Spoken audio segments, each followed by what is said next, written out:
वासियों को गणतंत्र दिवस की पूर्व संध्या पर हार्दिक शुभकामनाएं। मैं हूं आचार्य शुक्ला एडवोकेट, डेस्क ऑफ खबर न्यूज पोर्टल से।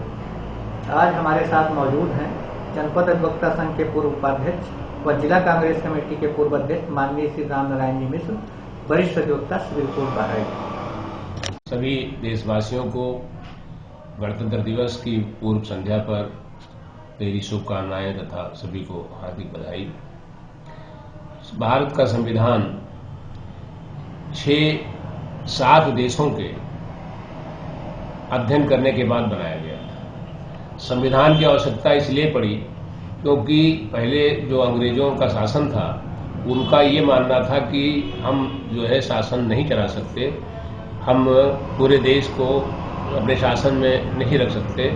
इस वजह से उन्होंने ये आक्षेप किया था कि आप पहले संविधान बना के दिखाएं कि आप कैसे चलाएंगे इस देश को। उस पर जो है 7 देशों, जो 7 सबसे बड़े देश हैं जिसमें फ्रांस है, जर्मन है, ब्रिटेन है और तमाम देश थे, बड़े सारे देशों का एक अध्ययन करके और एक संरचना की गई संविधान की।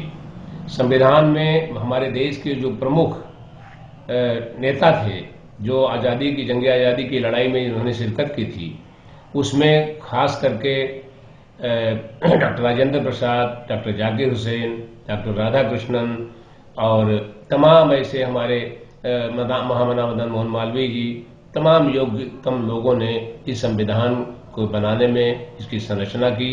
डॉक्टर भीमराव अंबेडकर साहब उस समिति के अध्यक्ष भी थे जिसमें संविधान सभा का उन्होंने अध्यक्षता की और सभी वर्गों को, सभी जातियों को, सभी धर्मों को समानता का अधिकार देते हुए हमारा जो संविधान बना वो 26 जनवरी सन 1950 को लागू हुआ था।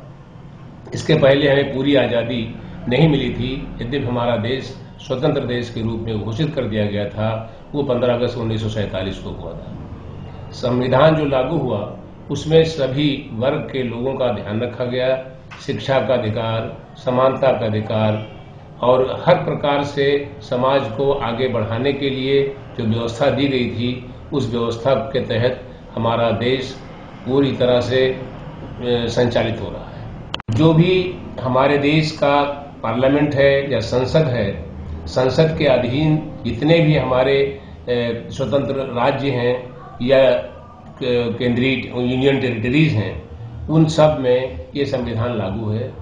हर जो विशिष्ट राज्य केवल एक हमारे यहाँ का है जम्मू कश्मीर का, जिसमें कुछ अनुच्छेद संविधान के लागू नहीं होते हैं, बाकी सारे देश में संविधान पूरी तरह से लागू है। और ये संविधान का पूरा लाभ पूरे देश को प्राप्त हो रहा है क्योंकि संविधान में सभी जातियों, सभी धर्मों के लोगों को बाकायदे स्वच्छंदता दी गई और सामाजिक समरसता का जो हमारा कानून बनाया गया था उसका सभी जातियां, सभी धर्म के लोग पालन कर रहे हैं और उस पर उसको मनवाने के लिए अगर कोई उसके विपरीत कार्य करता है तो न्यायपालिका उस पर पूरा अंकुश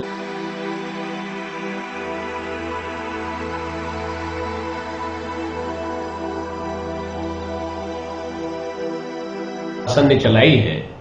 जो गरीब परिवार के लोगों को, जो बिलो पॉवर्टी लाइन है, गरीबी रेखा के नीचे हैं, उनके लिए जो व्यवस्था दी गई है उनको इसीलिए जागरूक किया जा रहा है कि उस सबको कितना दिया जा रहा है। इसके लिए बाकायदे एक बोर्ड लगेगा कि फला आदमी को इतना ये अनाज दिया जाएगा और इसमें बिचौलिए कुछ गड़बड़ी पैदा करते हैं, उसके लिए शिकायत का बाकायदे फोरम जिला खाद्य अधिकारी हैं, जिला अधिकारी हैं जो वितरण प्रणाली से संबंधित हैं, उन सब के लिए ये जिम्मेदारी बनती है। परगना मजिस्ट्रेट जो हमारे परगना अधिकारी हैं वो भी अधिकृत हैं इसके लिए और बाकायदे सप्लाई इंस्पेक्टर होता है, वो भी इसकी जांच पड़ताल करता है और जांच पड़ताल में यदि कोई दोषी पाया जाता है, कोई भी कोटेदार, तो उसके खिलाफ विभागीय कार्रवाई की जाती है, कोटा निरस्त किया जाता है या निलंबित किया जाता है। आरटीओ विभाग जहां आम जनता के लिए कई नियम हैं परंतु दलालों के लिए नहीं।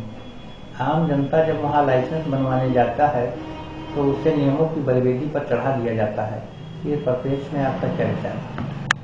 देखिए, कानूनी तौर पे दलालों का कोई प्रवेश जो है वो नहीं हो सकता और जो वहाँ के कर्मचारी हैं वो साजिशी तौर पर कुछ लोगों को इस तरह से रखते हैं कि जिनसे वो अपना स्वयं लाभान्वित होते हैं और गरीब जनता का शोषण कराया जाता है। आबकारी विभाग जिसकी आंखें तभी खुलती हैं जब किसी गरीब परिवार के परिजनों की जानें चली जाती हैं। दिखावे के लिए मात्र छापा डालकर अपने कर्तव्यों की रजिस्ट्री कर लेते हैं, उनको कोई कंपनसेशन नहीं मिलता है। इस परिप्रेक्ष्य में आपका क्या विचार है? जहां तक आबकारी विभाग के द्वारा निर्धारित नियम जो हैं उसमें यह है कि जो सरकारी दुकानें हैं जिनका बाकायदे लाइसेंस होता है आबकारी विभाग से, उन्हीं को अंग्रेजी शराब या देशी शराब का दिया जाता है, आवंटित की जाती है। और उसके विपरीत उसके अलग भी उसके इतर भी कुछ लोग ऐसे हैं जो स्वयं कच्ची शराब बना करके और उसको पी लेते हैं और दूसरों को भी पिला देते हैं। वो नुकसान कर जाती है निश्चित रूप से। और ऐसे तमाम दुर्घटनाएं हुई हैं जिसमें लोग मरे हैं, जिनकी जानें गई हैं, लेकिन उनके लिए कंपनसेशन की या उनको किसी भी अन्य रूप से प्रतिफल देने के लिए जीवन रक्षक के रूप में वो कोई व्यवस्था सरकार की तरफ से फिलहाल नहीं है। लेकिन जहां तक सवाल ये है कि आबकारी विभाग की तरफ से अगर कोई सप्लाई की जाती है और उस पर उस शराब को पीने के बाद कोई व्यक्ति मरता है तो उसके लिए निश्चित रूप से उत्तरदायी आबकारी विभाग है। और उसके लिए अगर ऐसा कुछ होता है तो निश्चित रूप से ऐसे लोगों का लाइसेंस निरस्त किया जाना चाहिए और उनके खिलाफ विभागीय कार्रवाई की जानी चाहिए। और ऐसी शराब पीने से जिन लोगों की मृत्यु होती है उन्हें कंपनसेट किया जाना चाहिए। उन्हें निश्चित रूप से मरने के ऊपर सरकार की तरफ से सहायता, आर्थिक सहायता दी जानी चाहिए। हमारी गणतंत्र दिवस की पूर्व संध्या पर विशेष रिपोर्ट। आगे के संस्करण में हम मिलते हैं किसी नए बुद्धिजीवी से। तब तक के लिए नमस्कार।